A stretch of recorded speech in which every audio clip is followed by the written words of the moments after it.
Hey there, and thanks so much for watching. As you can probably tell from the title of this video, I have a not so surprise announcement, and I'll just come right out with it. The announcement is that I am pregnant and expecting later this year. The reason why I say it's not so surprising is because if you've watched any of my live streams, I fully and freely kind of discuss what's going on there as it relates to my daily journey, my entrepreneurial sort of the steps that I'm taking. So I fully talk about it pretty much in depth on those live streams, which, heads up, I talk about a whole lot that I don't share in scripted videos like this on the live streams. So if you're interested in catching up on some of the tea, go check out those live streams. Heading right into it, I'm going to talk about my story, what it took to get to this point, and also the effect that I think that being pregnant and having kids will have on our journey to financial independence.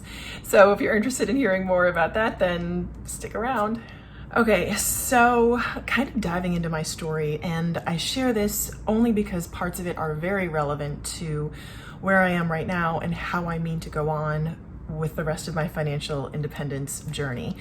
What it took to get to this point was pretty remarkable, and not even in the getting pregnant part, but in the path to actually wanting to have kids and being in a place where I felt comfortable and able to have kids. So as far as my story goes, here are the pertinent details. I'm 39 now, and prior to being married, I had never really been in a long-term relationship longer than 3 months.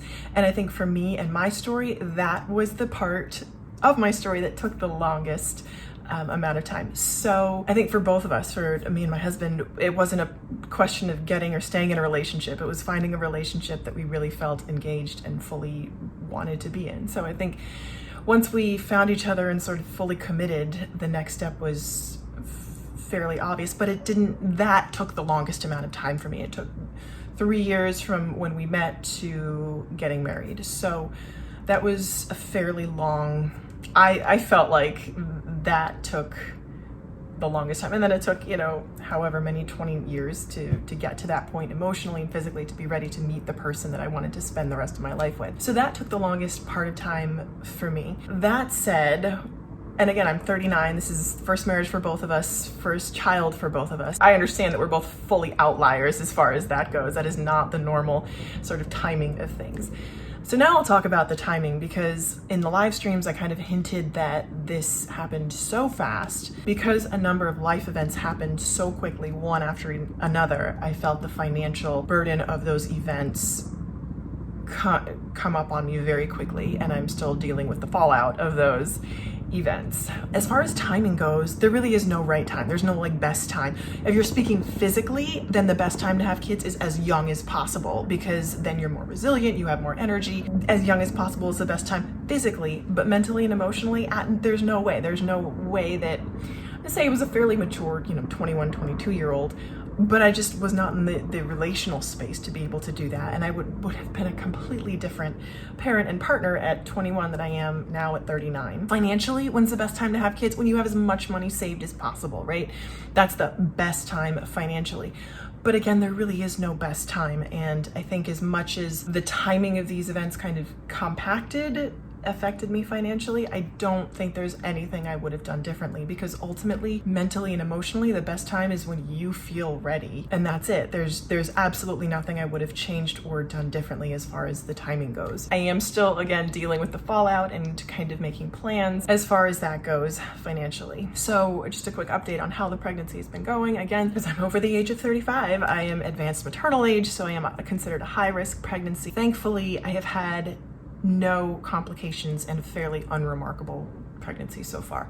The first trimester was rough, and I knew it in my head that people said that, but it was really bad as far as the nausea. I was just nauseous all day, not even morning sickness. It's it just was awful. Driving in cars was a misery. Going on road trips was horrible. I started taking anti-nausea medication over the counter, checking to make sure that it was safe. And everyone was saying, my doctor even said, you should feel better in the second trimester. And almost to the day, I felt so much better. And scientifically, they say it may have something to do with the placenta taking over, providing nutrients to the baby. And maybe that's true, but I don't know what it was. But that I felt so much better the second trimester. I never experienced that like fabulous like rush of energy, I feel great kind of feeling, but I did feel a lot better and I had more energy. I also, throughout the entire journey, I aimed to remain active, and that was something that helped tremendously and is helping tremendously.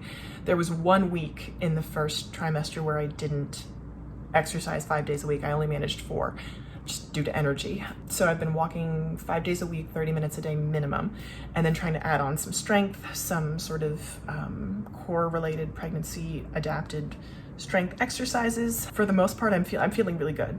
So that's kind of been huge plus, and something that I'm very, very grateful for is that I'm feeling great so far. And then now that I'm in my 3rd trimester, not so bad, I've got to say. Physically, again, staying active, I force myself.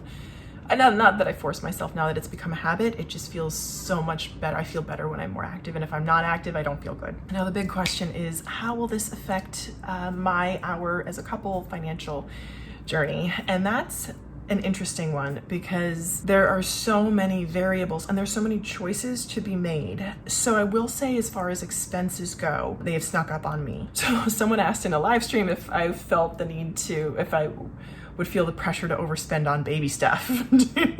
And I kind of laughed, because I'm like, no, like I am pretty far along and I have bought not one baby thing. So I haven't really bought anything for the baby. But I will say that where the biggest expenses have come in, and this is no surprise, food. If I don't have the energy, I don't feel like cooking. And cooking is something that I've actively tried to work into my routine.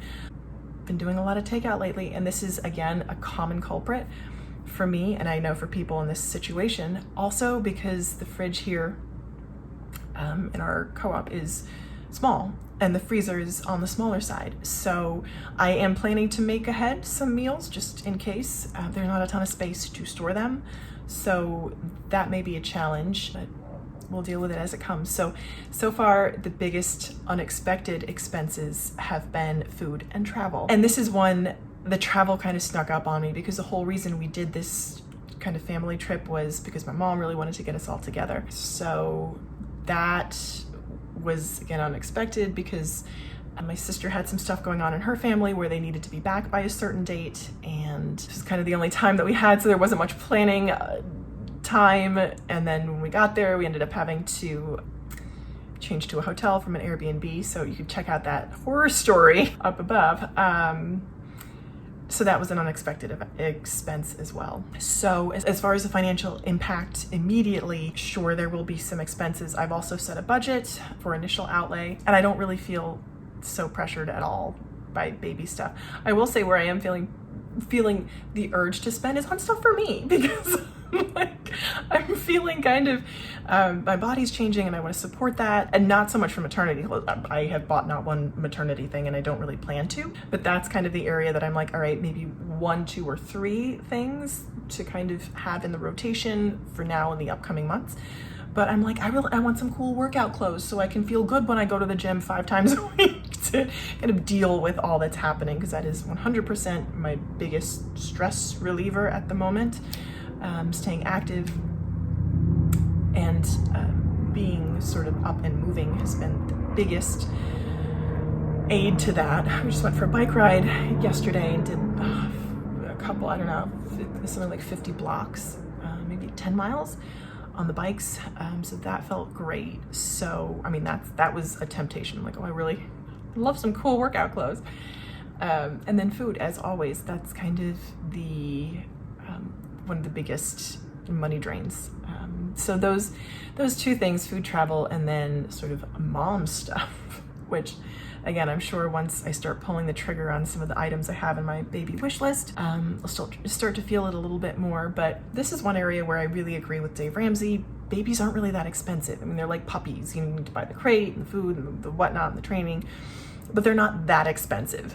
And moving forward in life, I know that there are expenses that come with kids, and people have said it's like there's always something else that comes up. And I'm sure that will be part of the journey.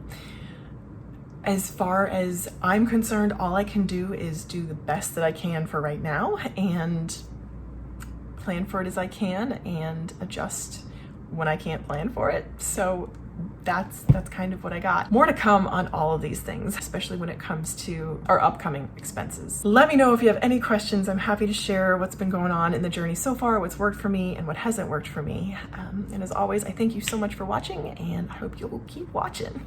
Bye.